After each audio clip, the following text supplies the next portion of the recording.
Olá, seja bem-vindo ao nosso 7º programa Linguagem da Fé. Estamos aqui, como de hábito, com o professor Francisco Catão, eminente teólogo, professor de teologia, doutor pela Universidade de Estrasburgo, França. Professor Catão, recentemente você ajudou a fundar o IEST, o Instituto de Teologia Santa Teresa. Do que se trata?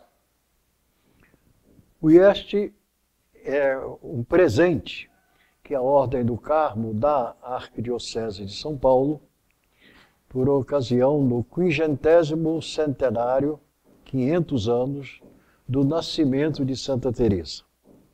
Toda a Igreja, inclusive o próprio Papa, já se manifestou em favor dessa comemoração, tal a importância que Santa Teresa de Jesus tem na história da Igreja, em particular na história da espiritualidade cristã. Ela é doutora da Igreja, a primeira doutora da Igreja. Depois seguiram-se a outra Teresa de Jesus, Santa Catarina de Sena. E os carmelitas da Ordem do Carmo decidiram fundar um Instituto de Espiritualidade, que funciona na Rua Martiniano de Carvalho, em São Paulo. E nós tivemos a oportunidade, ou a graça, não sei, de estarmos participando dessa fundação, que foi feita no dia 15 de outubro passado, em 2014, e que se está concretizando através de um primeiro módulo, um módulo básico, ao qual pertencem essas nossas considerações sobre a teologia do encontro. Nesse módulo básico, você foi um dos assessores, até 3 etapas bastante apreciadas, quando o tema fundamental era Jesus de Nazaré, a caminho da alegria. Exato. Essa é a segunda etapa. Nós tivemos uma primeira etapa antropológica, discutindo a significação de espírito. A segunda etapa, essa Jesus a caminho da alegria. E a terceira etapa, alguns dados sobre as origens da espiritualidade cristã, do ponto de vista mais histórico. Na sua primeira exposição, você falou Jesus de Nazaré, fonte de todo o cristianismo. Exato. Nós começamos, evidentemente, por Jesus. Para falar da espiritualidade cristã, não há outra forma de começar senão por Jesus. E falamos isso hoje com uma base muito sólida, porque nós sentimos que a preocupação central do sucessor de Pedro, do bispo de Roma, de Francisco, é a consolidação da vida espiritual, com base no encontro com Jesus. Eu tomo a liberdade de lembrar as suas primeiras palavras na exortação apostólica, Evangelii Gaudium, que até agora é talvez o documento mais importante do seu magistério ordinário, de bispo de Roma. A alegria do Evangelho, escreve ele, enche o coração e a vida inteira daqueles que se encontram com Jesus. O coração e a vida inteira daqueles que se encontram com Jesus. Ele dá muita ênfase a essa palavra e a esse verbo, que se encontram com Jesus.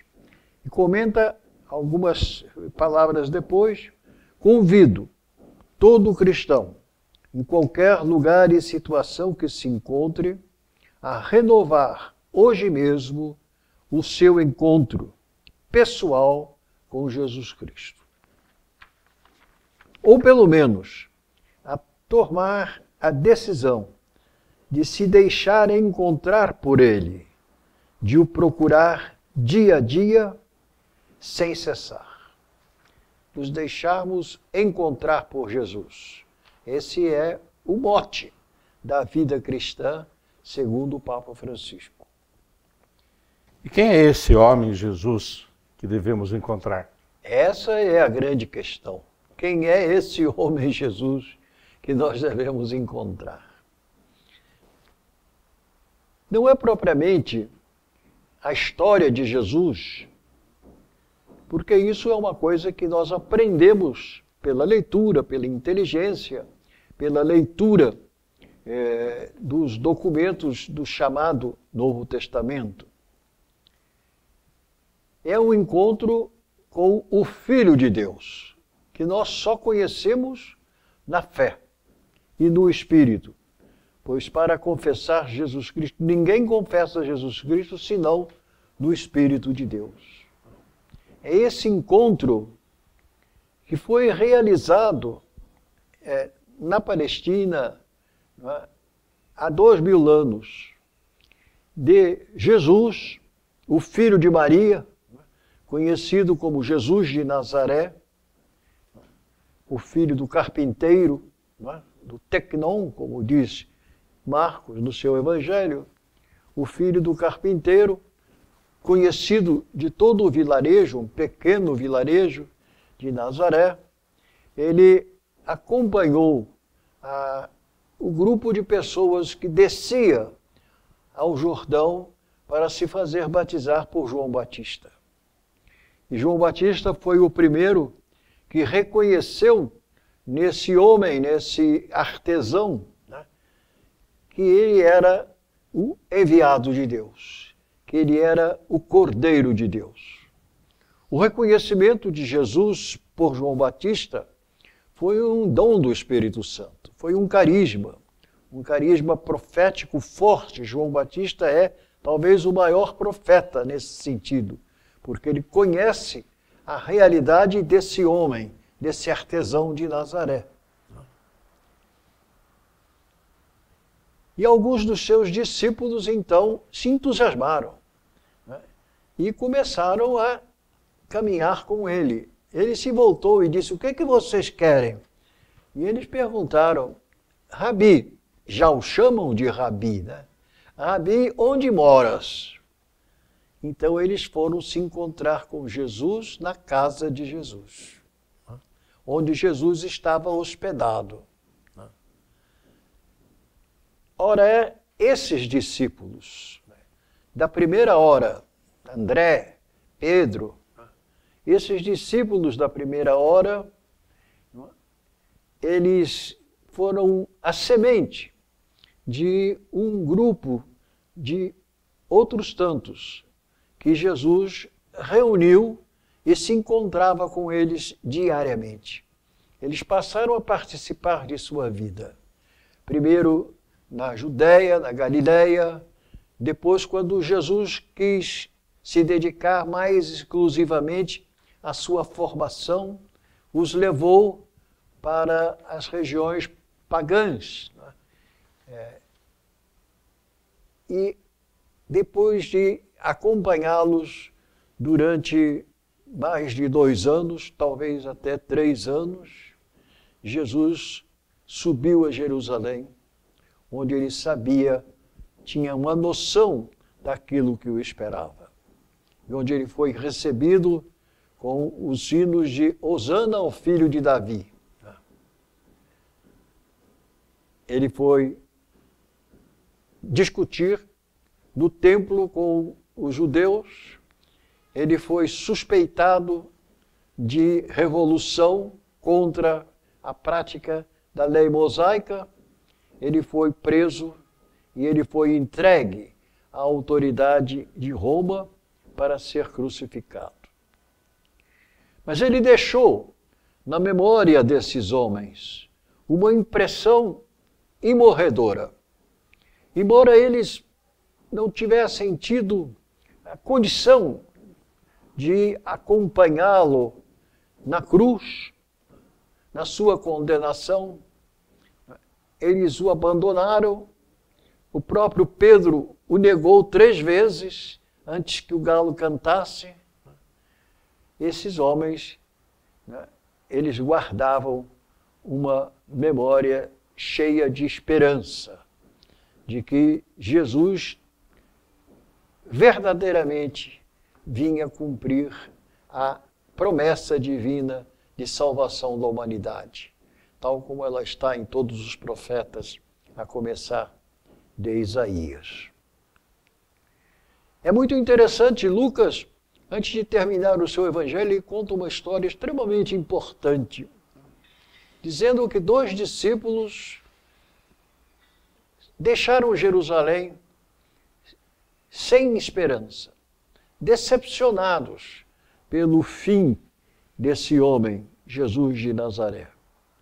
Mas Jesus os acompanhou no caminho e pouco a pouco os fez recordar que tudo aquilo que ele havia vivido na cruz tinha sido previsto pelos profetas e que, portanto, a vontade de Deus se cumpria, que ele havia seguido a vontade de Deus, ele havia sacrificado a sua vida, dado a sua vida, portanto, dado tudo que tinha para salvar, para cumprir a sua missão de salvação daqueles que ele havia encontrado, ou com que ele se havia encontrado.